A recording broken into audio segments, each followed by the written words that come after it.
Nowadays, teenage boys and girls meet, socialize, and go on dates without direct or family supervision. Sex amongst teenagers is common. Also, cohabitation and pregnancies are becoming accepted. You're the apple to my pie. You're the straw to my berry. You're the smoke to my high. And you're the one I wanna marry. 'Cause you're the one for me, for me. And I'm the one for you, for you. You take the both of us, and we're the perfect two. Back in the 50s and 60s, however, things were different.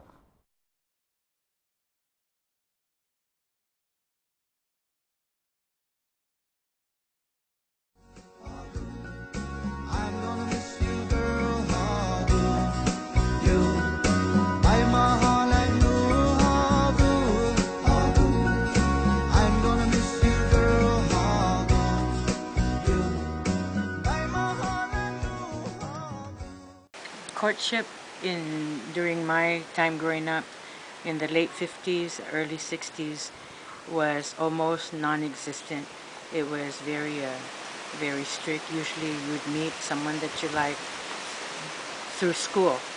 You're at school because at home you're not allowed to socialize uh, with the opposite sex. You know, it was really everywhere you went, if you were a young girl, you would be chaperoned. You'd have 3 or 4 of your brothers, or if you didn't have brothers, you'd have a cousin assigned to, uh, and mostly our function centered around our religion, our church, like the going to Eskwela'n Poly classes. You would be chaperoned by several of your relatives, or even the sodality, the young women's organization, you would be chaperoned. And I met my husband uh, at my bus station when I was in the ninth grade. And How did your husband approach to meet you?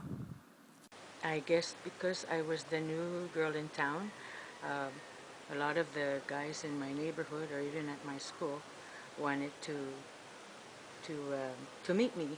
And in those days, the boys don't just go right up and ask you out. And this was during school, so the boys usually write a letter and introducing them. Oh, my name is so and I like you. Please reply yes or no. Sounds so childish, but for the time it fit. And then you would give it to like a Tiligwagwa, a mediator. And that was my cousin. She said, oh, here's a letter from that guy over there, and uh, why is he writing me a letter? I don't know him, but he wants to ask you out. He wants to meet you. And of course I said, how come doesn't he know how to talk? Is he mute or something? He says, no, no, no, that's the custom. And then of course I, I said, yes, I would like to meet him, but you know, it started from there. How did he court you? Was it in a public meeting?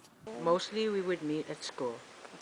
Yes, I was one grade below, and it went on from the ninth grade until the 11th grade, and he would sit next to me in the bus, and we would talk and hold hands, and that was the nature. That was the crust of our courtship, really, because we couldn't go on a date to movies or other, social outlets.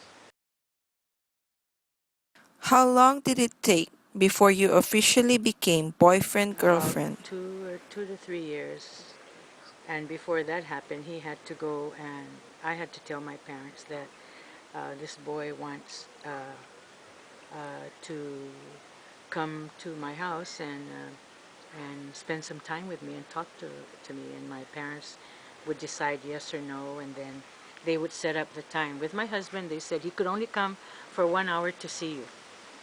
And I was so happy. I mean, gee, they weren't going to kill me or anything.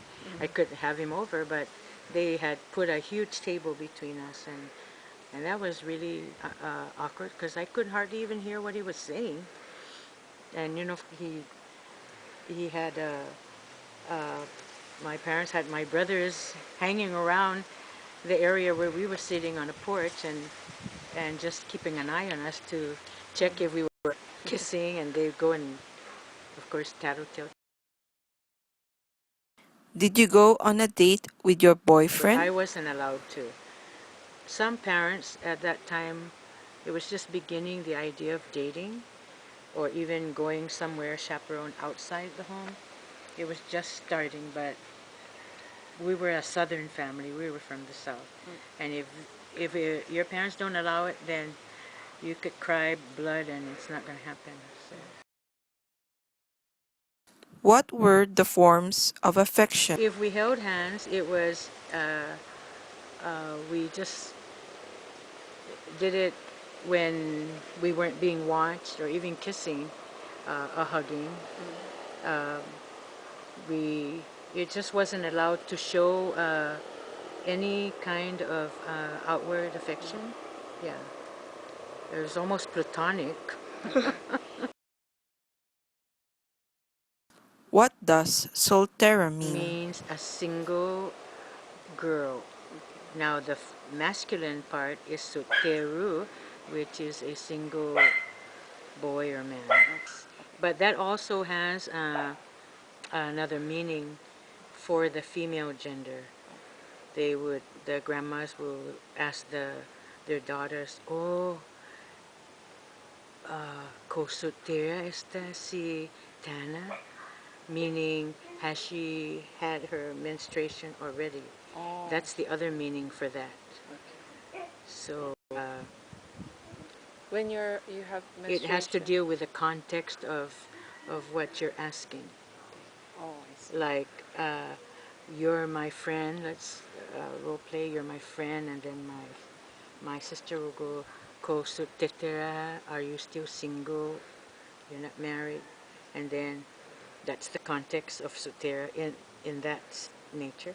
But if your grandma or your auntie asked your mom, oh, is Tana's kosutera esta si Tana? That means has she had started menstruating? And you know why? Because the minute a young girl at that time starts to menstruate, the rules of her every movement is stricter because of the possibility of pregnancy. That's it.